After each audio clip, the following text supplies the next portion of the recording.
कक्षा 10 विज्ञान विद्युत धारा।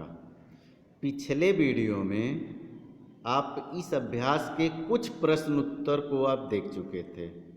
ठीक, इस वीडियो में पेज नंबर 240 का एक प्रश्न है। 4 ओम, यहाँ देखिएगा लिखा है 8 ओम, 12 ओम तथा 24 ओम के 4 प्रतिरोधकों को किस क्रम में संयोजित करें कि संयोजन से अधिकतम तथा न्यूनतम प्रतिरोध प्राप्त हो सके।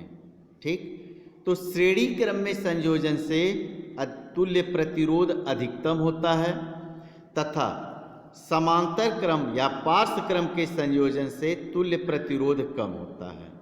इस प्रकार अगर हम इस चारों प्रतिरोधों को श्रेणी क्रम में संयोजित करें तो तुल्य प्रतिरोध 48 ओम, और अगर पार्श्व क्रम में संयोजित करें तो तुल्य प्रतिरोध 2 ओम आएगा। ठीक, अगला प्रश्न है, किसी विद्युत हीटर की डोरी क्यों उत्तप्त माने गर्म नहीं होती है जबकि उसका तापन अवयव उत्तप्त माने गर्म हो जाता है? तो आंसर देखिएगा, विद्युत हीटर की जो डोरी होती है वह तांबे की बनी होती है जिसका प्रतिरोध कम होता है और यह बहुत कम विद्युत ऊर्जा को ऊष्मा में परिवर्तित करती है, जबकि तापन अवयव जो बनाए जाते हैं वह मिश्र धातु के बने होते हैं जैसे नाइक्रोम।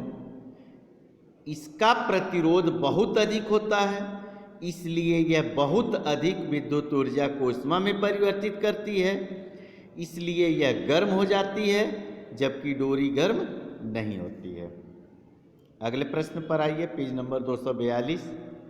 ठीक, इसके ऊपर वाला प्रश्न भी 242 पेज का था। पेज नंबर 242 पे है, 1 घंटे में 50 वोल्ट विभवांतर से 96,000 कूलाम आवेश को स्थानांतरित करने में उत्पन्न ऊष्मा परिकलित कीजिए। तो इस सवाल को अगर आप ध्यान से देखिए तो दिया है 1 घंटे में, मतलब टी टाइम हो गया 3600 सेकेंड, 50 वोल्ट विभवांतर तो वी 50 वोल्ट हो गया, 96,000 कूलाम तो क्यू 96,000 कूलाम हो गया। उत्पन्न ऊष्मा पूछ रहा है और उत्पन्न ऊष्मा एच बराबर होता है VIT। ठीक, तो इस सूत्र में V मालूम है, T मालूम है, लेकिन I नहीं मालूम है। तो V को हम रख दिए 50, T को हम रख दिए 3600 और I बराबर होता है Q/T। Q है 96,000 और T है 3600। यह 3600 से 3600 कटा, यह दोनों का गुणा 50 और 96,000 का गुणा हुआ 4.8 × 10⁻6 जूल आ गया। यह इसका आंसर हो गया। उत्पन्न ऊष्मा परिकलित करना था, उत्पन्न ऊष्मा 4.8 × 10⁻6 जूल आ गया। उसके बाद आ जाइए, पेज नंबर 242 पर ही है, 20 ओम प्रतिरोध की कोई विद्युत स्त्री 5 एम्पियर विद्युत धारा लेती है, 30 सेकेंड में उत्पन्न ऊष्मा परिकलित कीजिए। फिर यहाँ सवाल में देखिएगा 20 ओम प्रतिरोध, इसका मतलब प्रतिरोध R मालूम है, 5 एम्पियर विद्युत धारा लेती है तो I मालूम हो गया, 30 सेकेंड में T मालूम हो गया 30 सेकेंड, H बराबर I² RT से, H I है 5 का वर्ग 25, R है 20, T है 30, गुणा कर दिए 15,000 जूल आ गया। अगला प्रश्न है, विद्युत धारा द्वारा प्रदत्त ऊर्जा की दर का निर्धारण कैसे किया जाता है? विद्युत शक्ति के द्वारा। अगला प्रश्न है, कोई विद्युत मोटर 220 वोल्ट के विद्युत स्रोत से 5 एम्पियर विद्युत धारा लेती है, मोटर की शक्ति निर्धारित कीजिए। शक्ति मीन्स पावर। 2 घंटे में मोटर द्वारा उपभुक्त ऊर्जा परिकलित कीजिए। यहाँ आप सवाल को देखिए तो हमको ज्ञात है विद्युत मोटर 220 वोल्ट के विद्युत सेल से, तो V बराबर 220 वोल्ट हो गया, 5 एम्पियर धारा, तो I बराबर 5 एम्पियर। टाइम पूछा होगा 30।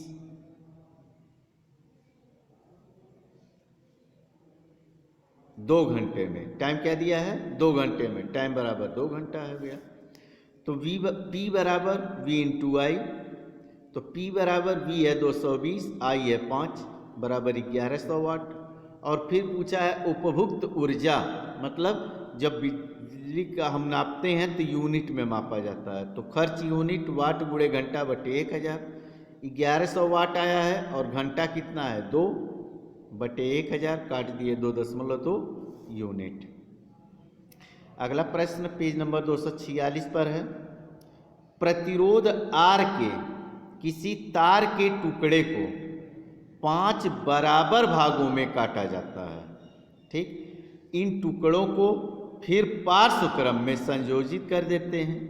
यदि संयोजन का तुल्य प्रतिरोध R डैश है तो R बटे R डैश का अनुपात ज्ञात करना है। ठीक, तो R प्रतिरोध दिया है को 5 बराबर भाग में बांट रहे हैं, तो R1, R2, R3, R4, R5 सब बराबर होंगे। वह कितने होंगे, R बटे 5 होंगे। इसको किस क्रम में जोड़ रहे हैं, पार्श्व क्रम में। तो इसका तुल्य प्रतिरोध यहाँ दिया है, तुल्य प्रतिरोध R डैश है, तो 1/R डैश 1/R1, R1 है R बटे 5, तो उल्टा हो जाएगा 5 बटे R। इस प्रकार आ गया R बटे R डैश बराबर R बटे 25। R यहाँ आ गया, तो R बटे R डैश की वैल्यू आ गई 25। ठीक, अब आइए पेज नंबर 46 पर ही एक प्रश्न पूछा है, कौन सा पद विद्युत परिपथ में विद्युत शक्ति को निरूपित नहीं करता है। आपके 4 ऑप्शन दिए हैं, उसमें ऑप्शन नंबर बी IR², यह विद्युत शक्ति के लिए कोई फार्मूला नहीं है। प्रश्न है पेज नंबर 246 पर, किसी विद्युत बल्ब का अनुमंतांक 220 वोल्ट 10 वाट, जब इसे 110 वोल्ट पर प्रचालित करते हैं तब इसके द्वारा उपभुक्त शक्ति कितनी होगी। स्टार्टिंग देखिए, अनुमंतांक 220 वोल्ट है, इसका मतलब V बराबर 220 वोल्ट, 100 वाट है, तो इसका मतलब P बराबर 100 वाट। अब सूत्र होता है P = V² बटे R। इसकी सहायता से हम R बराबर V² बटे P लिख सकते हैं। तो R बराबर हम निकाल लिए 484 ओम। अब R बराबर 484 और V आपको दिया 110 वोल्ट पर। ठीक, तो इसके लिए आप P निकाल लीजिए, मतलब P डैश, क्योंकि यहाँ P लिखे हैं तो यहाँ P डैश हम कर दे रहे हैं। P डैश बराबर V² बटे R, वैल्यू रख दिए, V है 110 गुणे 110 बटे R, आप यहाँ निकालें 484, हल कर दीजिए 25 वाट। अगला प्रश्न है, 2 चालक तार जिनके पदार्थ लंबाई तथा व्यास समान है। देखिए, चालक तार का पदार्थ लंबाई और व्यास समान है, इसका मतलब प्रतिरोध समान होगा। इन्हें पहले श्रेणी क्रम में तथा बाद में पार्श्व क्रम में संयोजित करने पर उत्पन्न ऊष्माओं का अनुपात क्या होगा। तो आप देखिए, 2 चालक तार हैं, तो R1 और R2 इक्वल होंगे, इसको हम मान लिए X। तो जब श्रेणी क्रम में संयोजित करते हैं तो तुल्य प्रतिरोध 2X आ गया। जब पार्श्व क्रम में संयोजित करते हैं तो तुल्य प्रतिरोध X/2 आ गया। जब श्रेणी क्रम में संयोजित करते हैं तो उत्पन्न ऊष्मा H1 मान ले रहे हैं, V² बटे R। V² बटे R की वैल्यू यहाँ आप निकाले हैं 2X। और जब हम पार्श्व क्रम में संयोजित करते हैं तो H2 मान ले रहे हैं, V² बटे R, V² बटे R हो गया। V² R की वैल्यू आप यहाँ निकाले हैं, X/2 हो गया। इसको हल किए, 2V² बटे X हो गया। अब दोनों का अनुपात निकाल लिए, तो V² अपन 2X अनुपात 2V² अपन X, हल किए 1/4 हो गया इसका अनुपात। अगला प्रश्न पे आइए। अगला प्रश्न है, इसके पहले भी एक प्रश्न है, उसका हो जाएगा वोल्ट मीटर को हमेशा पार्श्व क्रम में संयोजित करते हैं। इसके ऊपर जो 5वां प्रश्न है, यह प्रश्न है, किसी तांबे के तार का व्यास 0.5 मिलीमीटर, प्रतिरोधकता 1.6 गुणे 10 का घाते 8 -8 ओम मीटर है। 10 ओम प्रतिरोध का प्रतिरोधक बनाने के लिए कितने लंबे तार की आवश्यकता होगी? यदि व्यास को 2 गुना कर दें तो प्रतिरोध में क्या अंतर आएगा? तो आप सवाल को अगर ध्यान से देखिए तो आपका लिखा है किसी तांबे के तार का व्यास, तो व्यास मालूम है 0.5 मिलीमीटर, इसको मीटर में बदल दिए 0.5 गुणे 10 का घाते 3 मीटर। इसकी सहायता से हम त्रिज्या निकाल लिए 0.25 गुणे 10 का घाते 3 मीटर। प्रतिरोधकता माने होता है विशिष्ट प्रतिरोध। यह हो गया के बराबर, आपके सवाल में है 1.6 गुणे 10 का घाते -8 ओम मीटर। तार का प्रतिरोध आपको दिया है 10 ओम का प्रतिरोध, ठीक। तार की लंबाई पूछ रहा है। अगर आपको विशिष्ट प्रतिरोध जब पढ़ाया गया वहाँ याद होगा R बराबर K इंटू यल अपॉन ए होता है, तो यल इक्वल टू हो जाएगा RA बटे के विशिष्ट प्रतिरोध है, R प्रतिरोध है, ए अनुप्रस्थ काट का क्षेत्रफल है, यल तार की लंबाई है। तो यहाँ हो गया यल, R अनुप्रस्थ काट का क्षेत्रफल है, ए पाई आर स्क्वायर, यह हो गया के। वैल्यू रख रहे हैं यल, R की वैल्यू है 10, पाई का मान 3.14, R त्रिज्या है 0.25 गुणे 10 का घाते 3 का होल स्क्वायर, के विशिष्ट प्रतिरोध है 1.6 गुणे 10 का घाते -8। यहाँ हो गया यल बराबर, इसको हल किए 0.1226 गुणे 10 का घाते 3, यह हो गया यल बराबर 122.66 मीटर।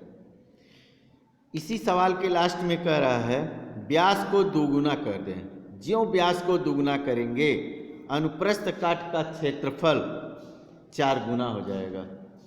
व्यास को ज्यों 2 गुना करेंगे अनुप्रस्थ काट का क्षेत्रफल 4 गुना हो जाएगा। इसका मतलब R अनुक्रमानुपाती यल अपॉन ए होता है, ठीक। तो जब R अनुक्रमानुपाती यल अपॉन ए होता है तो प्रतिरोध तुरंत क्या हो जाएगा 1/4 हो जाएगा। इससे अगर आप प्रतिरोध निकालें तो पहले प्रतिरोध 4 था, 4 का 1/4 2.5 ओम हो जाएगा। अगर हम व्यास को दोगुना करते हैं, ठीक, तो प्रतिरोध 1/4 अर्थात 10 ओम के प्रतिरोध का मान 2.5 ओम होगा, ठीक। अब बाकी अभी भी इसमें शेष कुछ प्रश्न बच रहे हैं, वह देखिएगा अगले वीडियो में, ठीक है।